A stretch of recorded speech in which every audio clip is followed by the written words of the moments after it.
Hey guys, Kevin, Muddy River Tactical. Thank you for joining me. Today we're going to talk about what I feel like is one of the underrated pistols over the last couple of years. There's always underrated pistols because there's so many good pistols on the market. So there's some that just don't get talked about near as much as what I feel like they should. And this Smith and Wesson Equalizer 9mm is definitely one of them. So stick with us and we'll go over the 1,000-round review and tell you how this pistol has truly performed over the last year since we've had it.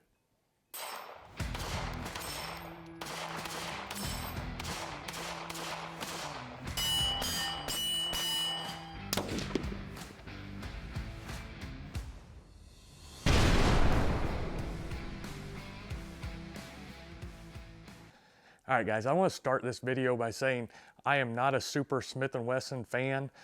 Not that I haven't liked them per se, but there's always been different guns that I've liked more, and they didn't quite live up to the hype that I feel like they've gotten. For instance, the Shield is a great example of that.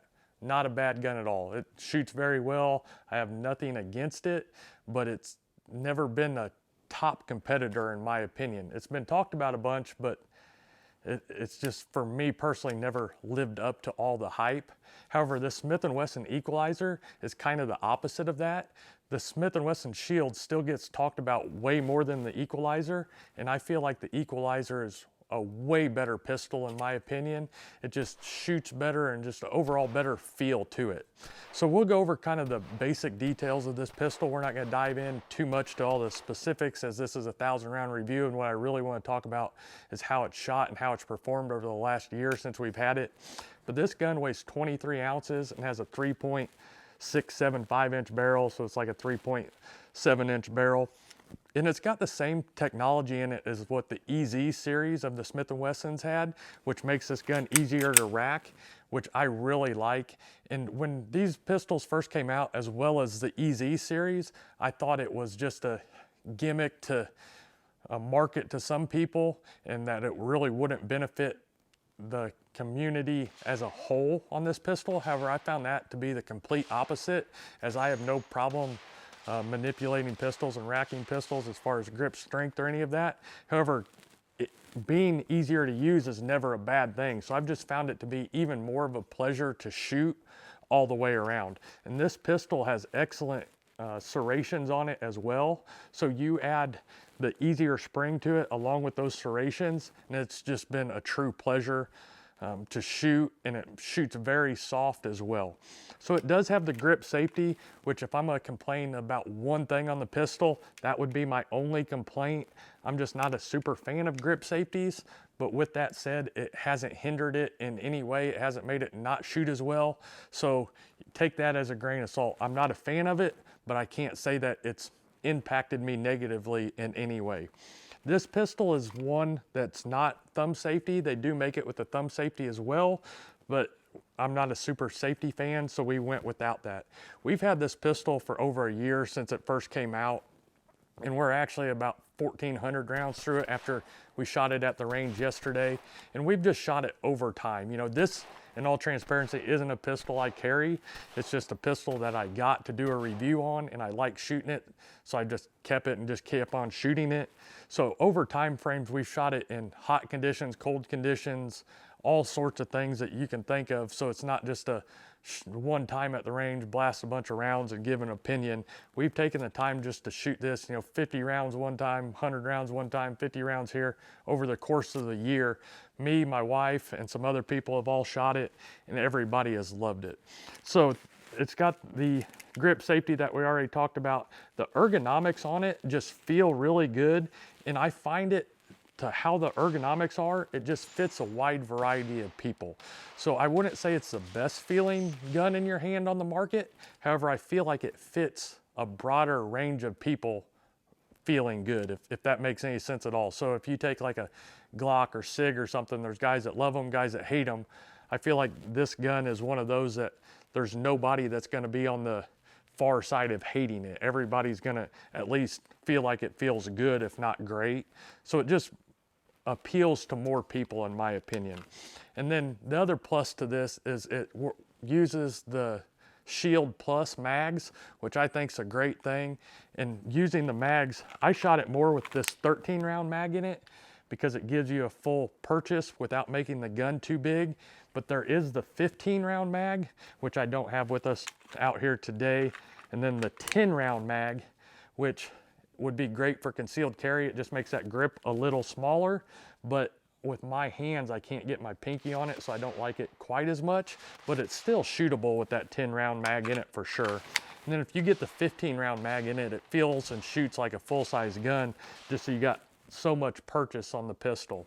The texture on it is not overly textured, but it's very good, and I've had no issues with texture at all. We've even shot it in some rainy conditions where it's just been moist, and it's had no issues with grip texture at all. It's got a full rail on the front, which is nice for any lights or lasers if you ever so chose to add one. On this pistol, like we said, it's optic ready. I have not put an optic on it. I've shot it just regular sights, bare bones stock ever since we've got it, and it's been fine. If I was gonna carry this pistol, I probably would put an optic on it, but I'm not carrying it at this point, so I have not done that. The sights on it are just traditional white dot sights like you find on a lot of the Smith and Wessons, or pretty much all of them actually. And they're nothing great, but they do work and work well. The trigger on this pistol is a curved trigger, and you can see here, it's got just that little bit of take up and then a good wall. And then the brake is a little bit heavy, but I do like that it's got a good wall to it. So it's just got that wall and brake. So it reminds me in some ways, it's better than a Glock trigger, I feel like. But it reminds me of the Glock trigger, where it's not a great pull, but it's got that definite wall to it. Whereas if you take like a SIG or something like that, it's a smoother pull, but the wall kind of feels like mush sometimes. So there's pluses and minuses to the trigger, but shooting it, I've had zero issues in the world. So like we said, we've done 1,400 rounds roughly through this pistol, not a failure at all. I've used some of the ammo, and I won't mention the manufacturer just because I don't want to, it's reman ammo, but that I've had good luck with, and then I've had 4 or 5 batches of this reman ammo that I've had terrible luck with, and it won't shoot through some other guns. I've even shot batches of that through this and not had a problem at all. So the reliability is what you'd expect out of a big name brand like Smith and Wesson. It's ate everything we put through it. And this gun, in all honesty, I still have not cleaned it at 1,400 rounds, and it still performed with that.